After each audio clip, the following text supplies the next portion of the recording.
ನಮಸ್ತೆ ಕರ್ನಾಟಕ. ಕರ್ನಾಟಕದ ಎಲ್ಲ ಸ್ಪರ್ಧಾರ್ಥಿ ಮಿತ್ರರಿಗೆ ಪ್ರಿಮನು ಟಿವಿ ಕನ್ನಡ ಯೂಟ್ಯೂಬ್ ಚಾನಲ್ಗೆ ಸ್ವಾಗತವನ್ನು ಕೋರ್ತಾ, ಸ್ನೇಹಿತರೆ, ಇವತ್ತಿನ ವಿಡಿಯೋದಲ್ಲಿ ನಿಮಗೆ ಮುಂದೆ ಬರುವಂತಹ HSTR ಎಕ್ಸಾಮ್ ಆಗಿರ್ಬೋದು, GPSTR ಮತ್ತು TET ಪರೀಕ್ಷೆಗಳಿಗೆ ಸಂಬಂಧಪಟ್ಟ ಹಾಗೆ ಈ ಎಕ್ಸಾಮ್ಗಳಿಗೆ ನಿಮಗೆ ಅನುಕೂಲ ಆಗಲಿ ಅಂತ ಹೇಳಿಬಿಟ್ಟು ನಾನು ಪ್ರತಿಯೊಂದು ಪಾಠದ MCQ ಪ್ರಶ್ನೋತ್ತರಗಳನ್ನು ತೊಗೊಂಡು ಬಂದಿದ್ದೀನಿ. ಸೊ ಇವತ್ತಿನ ವಿಡಿಯೋದಲ್ಲಿ ನಾನು 10ನೇ ತರಗತಿಯ ಸಮಾಜಶಾಸ್ತ್ರ ವಿಭಾಗಕ್ಕೆ ಸಂಬಂಧಪಟ್ಟ ಹಾಗೆ ಸಾಮಾಜಿಕ ಸ್ತರ ವಿನ್ಯಾಸ, ಸೊ ಈ ಪಾಠದಲ್ಲಿ ಬರುವಂತಹ ಅತಿ ಪ್ರಮುಖ ಪ್ರಶ್ನೋತ್ತರಗಳನ್ನು ಇವತ್ತಿನ ವಿಡಿಯೋದಲ್ಲಿ ನಾನು ನಿಮಗೆ ತಿಳಿಸ್ಕೊಡ್ತಾ ಇದ್ದೀನಿ. ಸೊ ಮುಂದೆ ಬರುವಂತಹ ಎಲ್ಲ ಪರೀಕ್ಷೆಗಳಿಗೂ ಕೂಡ ಇದು ನಿಮಗೆ ಅನುಕೂಲ ಆಗುತ್ತೆ. ಹಾಗಾಗಿ ಪೂರ್ತಿಯಾಗಿ ನೋಡಿ, ಎಲ್ಲೂ ಕೂಡ ಈ ವಿಡಿಯೋನ ಸ್ಕಿಪ್ ಮಾಡೋದಕ್ಕೆ ಹೋಗಬೇಡಿ. ವಿಡಿಯೋ ಶುರು ಮಾಡೋಣ. ಶುರು ಮಾಡೋಕ್ಕಿಂತ ಮುಂಚೆ ಆ್ಯಸ್ ಯೂಶುವಲ್ ಯಾರೆಲ್ಲ ನನ್ನ ಚಾನಲ್ನ ಹೊಸದಾಗಿ ನೋಡ್ತಿದ್ದೀರಾ ಅಥವಾ ಯಾರಿನ್ನೂ ಸಬ್ಸ್ಕ್ರೈಬ್ ಮಾಡದೆ ನೋಡ್ತಾ ಇದ್ದೀರಾ, ದಯವಿಟ್ಟು ಸಬ್ಸ್ಕ್ರೈಬ್ ಮಾಡ್ಕೊಂಡು ನೋಡಿ ಅಂತ ಹೇಳ್ತಾ, ಸೊ ಬನ್ನಿ ಇವತ್ತಿನ ವಿಡಿಯೋದ ಮೊದಲನೇ ಪ್ರಶ್ನೆ ಏನಿದೆ ಅಂತ ನೋಡೋಣ. ಮೊದಲನೇ ಪ್ರಶ್ನೆ ನೋಡಿ, ಇಲ್ಲಿ ಸಾಮಾಜಿಕ ಸ್ತರ ವಿನ್ಯಾಸ ಎಂದರೆ ಡ್ಯಾಶ್ ಅಂತ ಕೇಳಿದ್ದಾರೆ. ಸೊ ಸಾಮಾಜಿಕ ಸ್ತರ ವಿನ್ಯಾಸ ಎಂದರೇನು ಅನ್ನುವಂತಹ ಒಂದು ಪ್ರಶ್ನೆ.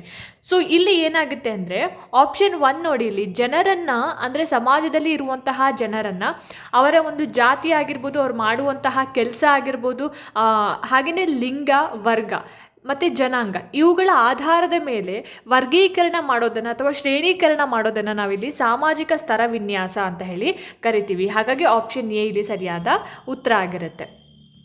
ಎರಡನೇ ಪ್ರಶ್ನೆ ನೋಡಿ, ಸಾಮಾಜಿಕ ಅಸಮಾನತೆಯ ಸ್ವರೂಪವನ್ನು ಹೇಗೆ ತಿಳಿಯುತ್ತೇವೆ ಎಂದರೆ ಡ್ಯಾಶ್ ಅಂತ. ಸೊ ಸಾಮಾಜಿಕ ಅಸಮಾನತೆ ಇದೆ ಅನ್ನೋದನ್ನು ನಾವು ಹೇಗೆ ತಿಳ್ಕೊಳ್ತೀವಿ? ಆಪ್ಷನ್ ಡಿ ನೋಡಿ, ಸಾಮಾಜಿಕ ಭದ್ರತೆ ಆಗಿರ್ತಕ್ಕಂತಹ ಈ ಒಂದು ಆಹಾರ ಆರೋಗ್ಯ ಅವಕಾಶಗಳಾಗಿರಬಹುದು, ಜಾತಿ ಮೂಲ ಆಗಿರಬಹುದು, ವರ್ಗ ಮೂಲ ಮತ್ತು ಲಿಂಗತ್ವ ಮೂಲಗಳ ನಿರ್ಲಕ್ಷ್ಯತೆಯಿಂದ ನಾವು ಸಾಮಾಜಿಕ ಅಸಮಾನತೆಯ ಸ್ವರೂಪವನ್ನು ನಾವು ತಿಳ್ಕೊತಾ ಹೋಗ್ತೀವಿ. ಸೊ ಆಪ್ಷನ್ ಡಿ ಇಲ್ಲಿ ಸರಿಯಾದ ಆನ್ಸರ್ ಆಗುತ್ತೆ. ಮೂರನೇ ಪ್ರಶ್ನೆ ನೋಡಿ, ಇಲ್ಲಿ 14 ವರ್ಷದ ಒಳಗಿನ ಎಲ್ಲ ಮಕ್ಕಳಿಗೂ ಉಚಿತ ಮತ್ತು ಕಡ್ಡಾಯ ಶಿಕ್ಷಣ ನೀಡಬೇಕೆಂದು ಹೇಳುವಂತಹ ಸಂವಿಧಾನದ ವಿಧಿ ಯಾವುದು? ನಮ್ಮ ಸಂವಿಧಾನದಲ್ಲಿ ಬರುವಂತಹ ವಿಧಿಗಳ ಬಗ್ಗೆ ಗೊತ್ತಿದೆ ಅಲ್ವಾ? ಸೊ ಅಲ್ಲಿ ಯಾವ ವಿಧಿ ಈ ರೀತಿಯಾದಂತಹ ಒಂದು ಸ್ಟೇಟ್ಮೆಂಟ್ ಹೇಳುತ್ತೆ? 14 ವರ್ಷದೊಳಗೆ ಇರತಕ್ಕಂತಹ ಎಲ್ಲ ಮಕ್ಕಳಿಗೂ ಕೂಡ ಫ್ರೀಯಾಗಿ ಮತ್ತು ಕಡ್ಡಾಯವಾಗಿ ಎಜುಕೇಷನ್ನ ಕೊಡಲೇಬೇಕು ಅಂತ ಯಾವ ವಿಧಿ ಹೇಳುತ್ತೆ? ಆಪ್ಷನ್ ಸಿ 45ನೇ ವಿಧಿ ಈ ರೀತಿಯಾಗಿ ಹೇಳೋ ಅಂಥದ್ದು. Option C is the right answer. ನಾಲ್ಕನೇ ಪ್ರಶ್ನೆ ನೋಡಿ, ಇಲ್ಲಿ ಶಿಕ್ಷಣ ಒಂದು ಮೂಲಭೂತ ಹಕ್ಕು ಎಂದು ಹೇಳುವ ಸಂವಿಧಾನದ ವಿಧಿ ಯಾವುದು? ಸೊ ಇಲ್ಲಿ ಯಾವ ವಿಧಿ ಹೇಳುತ್ತೆ ಶಿಕ್ಷಣ ಒಂದು ಮೂಲಭೂತ ಹಕ್ಕು ಅಂತ ಹೇಳಿಬಿಟ್ಟು ಅಂತ? Option A 17, option B 19, option C 21, option D 45. So ಏನು ಆನ್ಸರ್ ಹಾಗಾದರೆ ಇದಕ್ಕೆ? ಆಪ್ಷನ್ ಸಿ 21 ಎ ವಿಧಿ ಏನಿದೆ ಶಿಕ್ಷಣ ಒಂದು ಮೂಲಭೂತ ಹಕ್ಕು ಅಂತ ಹೇಳೋ ಅಂಥದ್ದು. ಸೊ ಹಾಗಾಗಿ ಆಪ್ಷನ್ ಸಿ ಇಲ್ಲಿ ಸರಿಯಾದ ಉತ್ತರ. ಐದನೇ ಪ್ರಶ್ನೆ, ಸಾಮಾಜಿಕ ಸ್ತರ ವಿನ್ಯಾಸವು ಪುರಾತನವಾದದ್ದು ಹೇಗೆಂದರೆ ಅಂತ ಇದೆ. ಸೊ ಸಾಮಾಜಿಕ ಸ್ತರ ವಿನ್ಯಾಸ ಅಂತಕ್ಕಂಥದ್ದು ಬಹಳ ಪ್ರಾಚೀನ ಕಾಲದಿಂದಲೂ ಕೂಡ ಇರೋ ಅಂಥದ್ದು, ಹೇಗೆ ಅಂತ ಕೇಳಿದ್ದಾರೆ.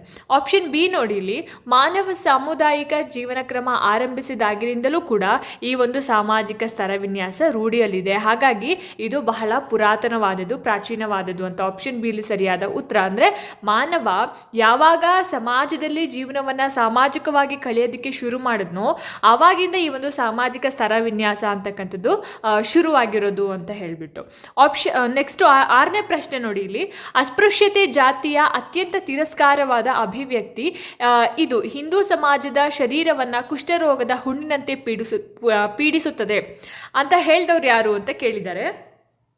ಸೊ ಇಲ್ಲಿ ಈ ರೀತಿಯಾದಂತಹ ಒಂದು ಸ್ಟೇಟ್ಮೆಂಟನ್ನು ಹೇಳಿದವರು ಮಹಾತ್ಮ ಗಾಂಧೀಜಿ. ಅಸ್ಪೃಶ್ಯತೆ ಜಾತಿಯ ಅತ್ಯಂತ ತಿರಸ್ಕಾರವಾದ ಅಭಿವ್ಯಕ್ತಿ ಹಿಂದೂ ಸಮಾಜದ ಶರೀರವನ್ನು ಕುಷ್ಠರೋಗದ ಹುಣ್ಣಿನಂತೆ ಪೀಡಿಸುತ್ತೆ ಅಂತಕ್ಕಂಥದ್ದು ಮಹಾತ್ಮ ಗಾಂಧೀಜಿಯವರ ಒಂದು ಹೇಳಿಕೆ ಆಗಿರುವಂಥದ್ದು. ಅವರು ಅಸ್ಪೃಶ್ಯತೆ ಬಗ್ಗೆ ಈ ರೀತಿಯಾಗಿರುವಂತಹ ಒಂದು ಸ್ಟೇಟ್ಮೆಂಟನ್ನು ಕೊಟ್ಟಿರೋವಂಥದ್ದು. ಇನ್ನು ಮುಂದಿನ ಪ್ರಶ್ನೆ 7ನೇ ಪ್ರಶ್ನೆ ನೋಡಿ, ಶಿಕ್ಷಣ ಸಾರ್ವಜನಿಕ ಸ್ವತ್ತಾಗಬೇಕು ಅಂತ ಪ್ರತಿಪಾದಿಸಿದವರು ಯಾರು? ಯಾರು ಎಜುಕೇಷನ್ಗೆ ಅಷ್ಟು ಒತ್ತನ್ನು ಕೊಟ್ಟು ಅದು ಸಾರ್ವಜನಿಕ ಗೊತ್ತಾಗಬೇಕು ಅಂತ ಹೇಳಿದ್ದಾರೆ ಅಂತ? ಡಾಕ್ಟರ್ BR ಅಂಬೇಡ್ಕರ್, ಸಂವಿಧಾನ ಶಿಲ್ಪಿ, ಸಂವಿಧಾನದ ರಚನೆ ಮಾಡಿದವರು ಡಾಕ್ಟರ್ BR ಅಂಬೇಡ್ಕರ್ ಏನಿದ್ದಾರೆ ಅವರು ಈ ರೀತಿಯಾಗಿರುವಂತಹ ಹೇಳಿಕೆಯನ್ನು ಹೇಳ್ತಾರೆ.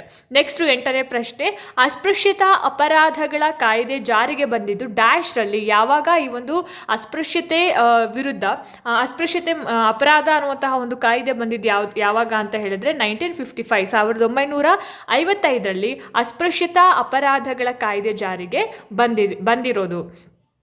ಇನ್ನು 9ನೇ ಪ್ರಶ್ನೆ, ಸಂವಿಧಾನದ ಡ್ಯಾಶ್ ವಿಧಿಯು ಅಲ್ಪಸಂಖ್ಯಾತರು ಶಿಕ್ಷಣ ಸಂಸ್ಥೆಗಳನ್ನು ಸ್ಥಾಪಿಸಲು ಅವಕಾಶ ನೀಡಿದೆ ಅಂತ.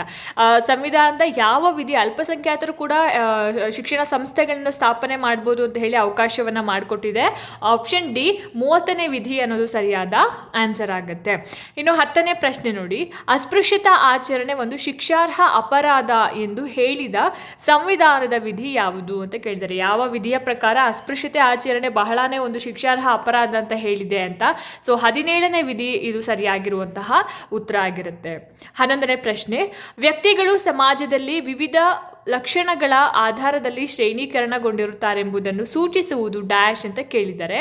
ಸೊ ಏನಿರ್ಬೋದು ಹಾಗಾದರೆ ಇದಕ್ಕೆ? ಸಾಮಾಜಿಕ ಸ್ತರ ವಿನ್ಯಾಸ ಅನ್ನೋದು ಸರಿಯಾಗಿರುವಂತಹ ಉತ್ತರ ಆಗಿರುತ್ತೆ. 12ನೇ ಪ್ರಶ್ನೆ, ಸಾಮಾಜಿಕ ಅಸಮಾನತೆ ಎನ್ನುವುದು ಈಗಾಗಲೇ ಸಮಾಜದಲ್ಲಿರುವ ಈ ಕೆಳಗಿನ ಅಂಶಗಳ ಪ್ರತಿಫಲವಾಗಿದೆ ಅಂತ ಕೇಳಿದ್ದಾರೆ. ಆಪ್ಷನ್ ಎ ಅಸಮಾನ ಸಾಮಾಜಿಕ ಅವಕಾಶ, ಆಪ್ಷನ್ ಬಿ ಸಾಮಾಜಿಕ ಸ್ತರ ವಿನ್ಯಾಸ, ಆಪ್ಷನ್ ಸಿ ಸಾಮಾಜಿಕ ಅವಕಾಶ, ಆಪ್ಷನ್ ಡಿ ಲಿಂಗತ್ವ ಅಸಮಾನತೆ. ಸೊ ಆಪ್ಷನ್ ಎ ಅಸಮಾನ ಸಾಮಾಜಿಕ ಅವಕಾಶಗಳು ಅನ್ನೋದು ಸರಿಯಾಗಿರುವಂತಹ ಉತ್ತರ ಆಗಿರುತ್ತೆ.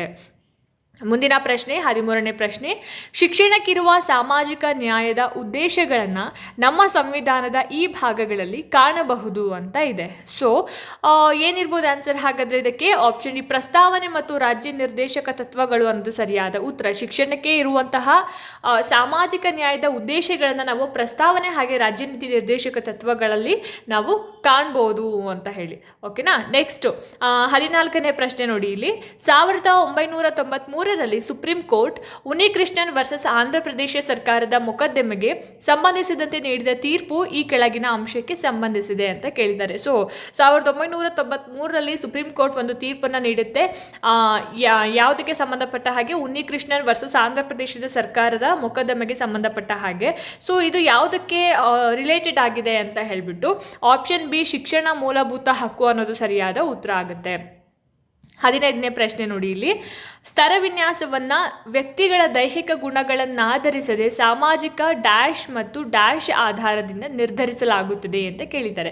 ಸೊ ಸ್ತರ ವಿನ್ಯಾಸವನ್ನು ವ್ಯಕ್ತಿಗಳ ದೈಹಿಕ ಗುಣಗಳನ್ನು ಆಧರಿಸದೆ ಸಾಮಾಜಿಕ ಮಾನ್ಯತೆ ಮತ್ತು ಪ್ರಾಮುಖ್ಯತೆಗಳ ಆಧಾರದಿಂದ, ಅಂದರೆ ಆಪ್ಷನ್ ಬಿ ಇಲ್ಲಿ ಸರಿಯಾದ ಉತ್ತರ ಆಗಿರುತ್ತೆ. 16ನೇ ಪ್ರಶ್ನೆ ನೋಡಿ, ಭಾರತದಲ್ಲಿ ರೂಢಿಯಲ್ಲಿದ್ದ ಚಾತುರ್ವರ್ಣ ವ್ಯವಸ್ಥೆ ಎಂಬುದು ಡ್ಯಾಶ್ ಅಂತ ಕೇಳಿದ್ದಾರೆ. ಸೊ ಭಾರತದಲ್ಲಿ ಏನು ಚತುರ್ವರ್ಣ ವ್ಯವಸ್ಥೆ ಅಂತ ರೂಢಿಯಲ್ಲಿತ್ತು ಅದು ಡ್ಯಾಶ್ ಅಂತ.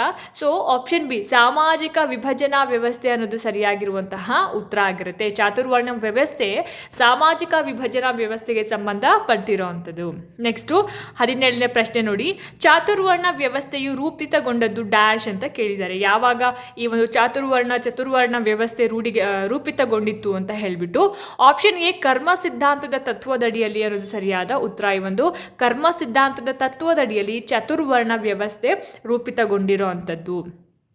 ಮುಂದಿನ ಪ್ರಶ್ನೆ ನೋಡಿ, ಇಲ್ಲಿ 1976ರಲ್ಲಿ ಅಸ್ಪೃಶ್ಯತಾ ಕಾಯ್ದೆಯನ್ನು ಹೀಗೆ ತಿದ್ದುಪಡಿ ಮಾಡಲಾಗಿದೆ ಅಂತ ಕೇಳಿದ್ದಾರೆ. ಆಪ್ಷನ್ ಎ ಪರಿಶಿಷ್ಟ ಪಂಗಡದ ಕಾಯ್ದೆ, ಆಪ್ಷನ್ ಬಿ ನಾಗರಿಕ ಹಕ್ಕುಗಳ ಸಂರಕ್ಷಣಾ ಕಾಯ್ದೆ, ಆಪ್ಷನ್ ಸಿ ಅಸ್ಪೃಶ್ಯತಾ ನಿರ್ಮೂಲನಾ ಕಾಯ್ದೆ, ಆಪ್ಷನ್ ಡಿ ನಾಗರಿಕ ಸಮಾನ ಹಕ್ಕು ಕಾಯ್ದೆ ಅಂತ. ಸೊ ಇಲ್ಲಿ ಅಸ್ಪೃಶ್ಯತಾ ಕಾಯ್ದೆಯನ್ನು ಆಪ್ಷನ್ ಬಿ ನಾಗರಿಕ ಹಕ್ಕುಗಳ ಸಂರಕ್ಷಣಾ ಕಾಯ್ದೆ ಅನ್ನೋದು ಸರಿಯಾದ ಉತ್ತರ ಆಗಿರುತ್ತೆ. ಸೊ ಈ ರೀತಿಯಾಗಿ ತಿದ್ದುಪಡಿ ಮಾಡಿರೋ ಅಂಥದ್ದು. ಇನ್ನು 19ನೇ ಪ್ರಶ್ನೆ ನೋಡಿ, ಭಾರತದ ಅಸ್ಪೃಶ್ಯ ವರ್ಗ ಮತ್ತು ಗುಡ್ಡಗಾಡು ವರ್ಗದ ಜನರನ್ನ ಪರಿಶಿಷ್ಟ ಜಾತಿ ಮತ್ತು ಪರಿಶಿಷ್ಟ ಪಂಗಡ ಎಂಬುದಾಗಿ ಹೆಸರಿಸಿದ ಕಾಯ್ದೆ ಯಾವುದು? ಯಾವ ಕಾಯ್ದೆಯಲ್ಲಿ ಗುಡ್ಡಗಾಡು ವರ್ಗದ ಜನರನ್ನ ಮತ್ತು ಅಸ್ಪೃಶ್ಯ ವರ್ಗವನ್ನ ಶೆಡ್ಯೂಲ್ಡ್ ಕ್ಯಾಸ್ಟ್ ಮತ್ತು ಶೆಡ್ಯೂಲ್ಡ್ ಟ್ರೈಬ್ಸ್ ಅಂತ ಹೇಳಿ ಪರಿಶಿಷ್ಟ ಜಾತಿ ಮತ್ತು ಪಂಗಡ ಅಂತ ಹೇಳಿ ಹೆಸರನ್ನು ಕೊಟ್ಟಿರುವಂತಹ ಕಾಯ್ದೆ ಯಾವುದು ಅಂತ. ಆಪ್ಷನ್ ಬಿ 1935ರ ಕೇಂದ್ರ ಕಾಯ್ದೆ ಸರಿಯಾದ ಉತ್ತರ ಆಗುತ್ತೆ. ಇನ್ನು 20ನೇ ಪ್ರಶ್ನೆ, ಕೊನೆಯ ಪ್ರಶ್ನೆ, 1989ರ ಶಾಸನದಂತೆ ಅಸ್ಪೃಶ್ಯತೆ ನಿರ್ಮೂಲನೆ ವಿಶೇಷ ಜವಾಬ್ದಾರಿಯನ್ನು ಇವರಿಗೆ ವಹಿಸಲಾಗಿದೆ. ಯಾರಿಗೆ ವಹಿಸಿಕೊಟ್ಟಿದ್ದಾರೆ ಅಂತ? ಆಪ್ಷನ್ ಎ ಜಿಲ್ಲಾ panchayat, option B taluk panchayat, option C ಕೇಂದ್ರ ಸರ್ಕಾರ, ಆಪ್ಷನ್ ಡಿ ರಾಜ್ಯ ಸರ್ಕಾರ. ಸೊ ಸರಿಯಾದ ಉತ್ತರ ಆಪ್ಷನ್ ಡಿ ರಾಜ್ಯ ಸರ್ಕಾರಕ್ಕೆ ಈ ಒಂದು ಅಸ್ಪೃಶ್ಯತಾ ನಿರ್ಮೂಲನೆ ವಿಶೇಷ ಜವಾಬ್ದಾರಿಯನ್ನು ವಹಿಸಿಕೊಟ್ಟಿರುವಂಥದ್ದು.